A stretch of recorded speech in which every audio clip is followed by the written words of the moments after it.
Social media पर एक video बहुत ज़्यादा गर्दिश करी जिसमें देखा जा रहा है कि एक शख्स कमरा अदालत के बाहर अपने आप को खुद सोजी कर रहा है। इस हद तक मेंटली टॉर्चर कर लिया कि उन्होंने अपनी फैमिली को बचाने के लिए अपनी जान देना ज़रूरी समझा कि चलो मैं अगर मर जाऊंगा लेकिन कम से कम मेरी फैमिली तो बच जाएगी ना।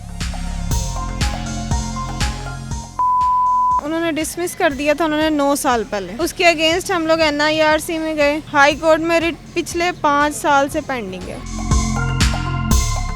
पिछले कुछ टाइम से इस तरह का हो रहा था कि हमें थ्रेट कॉल्स आ रही थी कि आप केस से हट जाएं। जब से ये थ्रेट कॉल्स आना शुरू हुई तब से वो परेशान रहने लग गए थे बहुत ज़्यादा। सिर्फ मैं कैंटीन तक गई हूँ, उसको भाई को कहा मैंने पानी लिया और पीछे से आवाज़ आई है कि आग लग गई, बंदे ने आग लगा।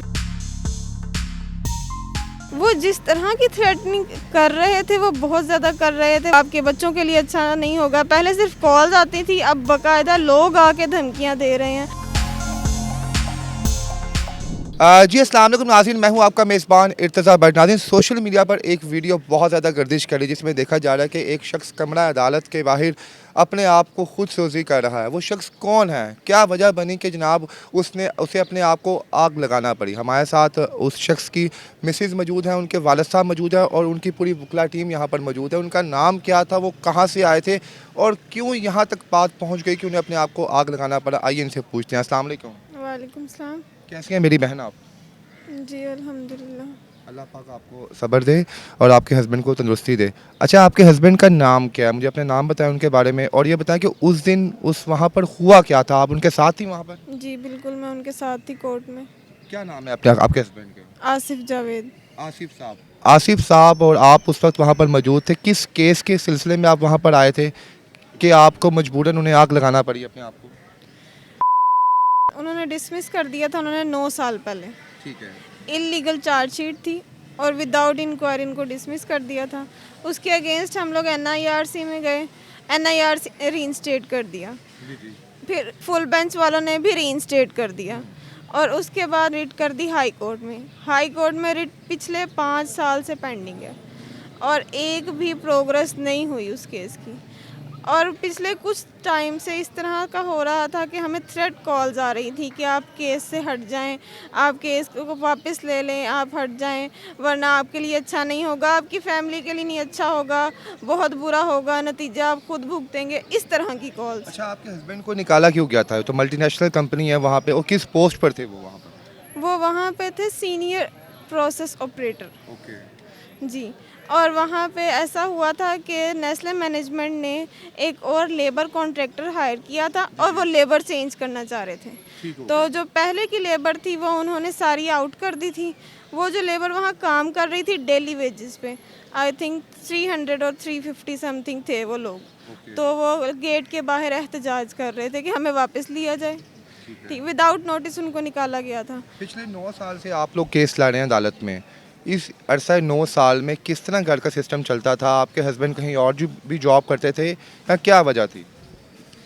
कोई इस तरह की सच प्रॉपर जॉब नहीं करते थे, कुछ वो कुछ मैं, बस मिलकर इस तरह से हम लोग चला रहे थे सिस्टम। बहुत मुश्किल चल रहा था क्योंकि ये केस चल रहा था तो कोई प्रॉपर जॉब मिल ही नहीं रही थी बिकॉज ये चल रहा था केस। कितने माशाल्लाह बच्चे हैं आपके मेरी बहन? 6 बच्चे हैं। 6 बच्चों को पालना, घर का सिस्टम चलाना काफ़ी मुश्किल होगा।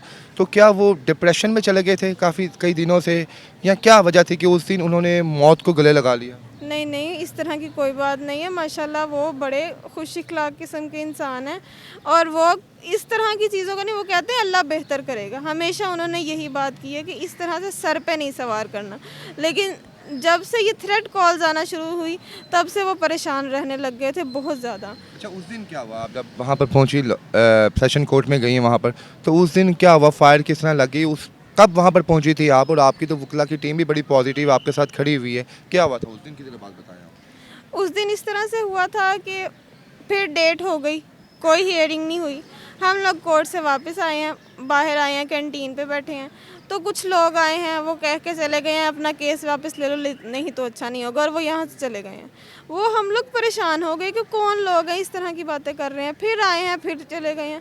तो हमने कहा हम ऐसा करते हैं, हम घर चले जाते हैं, यहाँ पे ज़रूर कोई नया तमाशा। उन्होंने मुझे कहा ठीक है आप पानी ले आओ, तो मैं चीज़ें वगैरह समेट लूँ, फिर हम घर चलते हैं। सिर्फ मैं कैंटीन तक गई हूँ, उसको भाई को कहा मैंने पानी लिया, और पीछे से आवाज़ आई है कि आग लग गई, आग लग गई, बंदे ने आग लगा ली। अभी आपके वकला की जो टीम है उन्होंने बताया कि उन्होंने एक वीडियो देखी है, जो जहाँ के जो मुतलका ऑफिसर्स हैं उन्होंने दिखाई है अपने मोबाइल में कि आपके हस्बैंड ने खुद अपने पर पेट्रोल फेंका और ख़ुद आग लगाई है। तो क्या इन चंद ही मिनटों में क्यों उनके जहन में ऐसा क्या आया कि उन्होंने खुद सोजी कर ली? वो जिस तरह की थ्रेटनिंग कर रहे थे वो बहुत ज़्यादा कर रहे थे। वो बच्चों तक, फैमिली तक बात पहुंचा रहे थे कि आपके लिए अच्छा नहीं होगा, आपके बच्चों के लिए अच्छा नहीं होगा। पहले सिर्फ कॉल्स आती थी, अब बाकायदा लोग आके धमकियां दे रहे हैं, और इन हाई कोर्ट के अंदर धमकियां दे रहे हैं इस तरह की कि आपके लिए अच्छा नहीं होगा, आप केस वापस ले लो, आप यहाँ ना आया करो, हेयरिंग पे ना आया करो, इस किस्म की। तो हम क्यों अपना केस वापस ले लें? और उस दिन क्या हुआ, वो आग लग गई, वो लगा दी, वो क्या हुआ उस दिन? फुटेजेस मौजूद है, हम भी पहले ये समझ रहे थे शायद किसी ने लगाई है, लेकिन वो उन्होंने कहा कि उन्होंने खुद लगाई है तो अपने वो आप। जिस तरह से इस हद तक मेंटली टॉर्चर कर लिया कि उन्होंने अपनी फैमिली को बचाने के लिए अपनी जान देना ज़रूरी समझा कि चलो मैं अगर मर जाऊंगा लेकिन कम से कम मेरी फैमिली तो बच जाएगी ना। अब उनकी तबीयत कैसी है? डॉक्टर्स ने क्या कहा है और वो कुछ बोल भी रहे हैं? नहीं, वो बोल नहीं रहे हैं। अच्छा मैम ये बताएं, जिस तरह अभी बताया आपने कि 6 बच्चे हैं माशाल्लाह आपके, तो बड़ा मुश्किल होता है स्कूल फीसिस देना, घर के तमाम छोटे मोटे एक्सपेंसेस को बियर करना। कहीं वो ये तमाम चीज़ें वो तो दिल पे नहीं उनकी आई कि एक वो शख्स जो इतना हाईली एजुकेटेड है और इस वक्त इतना मजबूर हो गया कि अपने बच्चों के लिए कुछ नहीं कर पा रहा, तो इस चीज़ की टेंशन तो नहीं वो लेते थे? नहीं, इस चीज़ की वो टेंशन नहीं लेते होते थे। वो कहते होते थे ठीक है हो जाएगा, इंशाल्लाह हो जाएगा, इस तरह की बातें वो करते थे। लेकिन ज़ाहिर सी बात है 6 बच्चे, घर का सिस्टम, फिर बच्चों के स्कूल जाने की टेंशन, बच्चे स्कूल नहीं जा पा रहे हैं, पढ़ नहीं रहे हैं, परेशानी होती है। ये परेशानी होती है, फिर जैसे ही वो कहीं जॉब के लिए, अच्छी जॉब के लिए जहाँ भी वो अप्लाई करते थे वहाँ कंपनी पहले पहुँच जाती थी। कहीं भी किसी भी जगह पे उनकी जॉब नहीं होती थी। 9 साल से जॉबलेस रह के वो किस तरह से 6 बच्चे पाल रहे हैं, वो अपना घर चला रहे हैं, वो अपने बच्चों को देख रहे हैं, और एट लास्ट उनको ये मिलता है कि वो उनको धमकियां मिलती हैं कि हम आपके बच्चों को भी नहीं छोड़ेंगे, हम आपके घर को नहीं छोड़ेंगे, हम आपके साथ ये करेंगे, आप अपना केस वापस ले लें। तो इतना जब इस हद तक बंदे को मजबूर कर दिया जाए तो वो और क्या करेगा? मुझे बच्चों से लगता है। मुलाकात में आखिरी दफ़ा क्या मिल के आए, क्या कह के आए उन्हें? क्योंकि आप तो वो इस हालत में नहीं है कि उनसे गुफ्तगू कर सकें वो। नहीं, वो जब भी जाते थे हेयरिंग के लिए उनको प्यार करते थे और उनको कहते थे बेटा बाबा के लिए दुआ करना, इस दफ़ा कुछ अच्छा हो जाए।